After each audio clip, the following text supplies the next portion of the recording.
महाराष्ट्राच्या वैभवशाली इतिहासाचा आणि शौर्याचा वारसा जपण्याच्या हेतूनं राज्याचे सांस्कृतिक कार्यमंत्री आशिष शेलार यांनी नुकतीच स्वराज्य रक्षक छत्रपती संभाजी महाराज यांच्या स्मारकाला आणि ऐतिहासिक सरदेसाई वाड्याला सदिच्छा भेट दिली। यावेळी त्यांनी या वास्तूचा जाज्वल्य इतिहास जाणून घेत जिथून शंभू राजांना दुर्दैवी कैद झाली त्या बलिदानाच्या साक्षीदार असलेल्या पवित्र भूमीच्या आठवणींना उजाळा दिला। छत्रपती संभाजी महाराजांच्या अजोड पराक्रमाला साजेसं असं हे स्मारक व्हावं यासाठी मंत्री महोदयांनी प्रस्तावित आराखड्याचं सखोल अवलोकन केलं।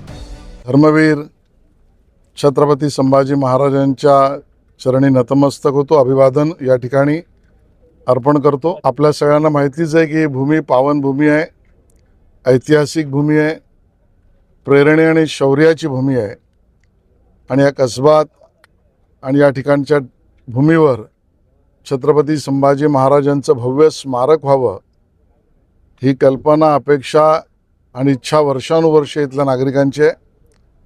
मला सांगायला आनंद होतो की आमचे आमदार प्रमोद जठार यांनी बैठक माझ्या ठिकाणी विभागात लावली आणि त्यापेक्षाही महत्त्वाचं म्हणजे आमचे कॅबिनेट मंत्री उदय सामंतजी यांनी विधान परिषदेमध्येच मला वाटतं उत्तर देताना याबद्दलची घोषणासुद्धा केली आणि म्हणून या सगळ्या कार्याची सुरुवात आणि त्याचा निधी या सगळ्या व्यवस्था आता आपण पूर्ण करतो आहोत।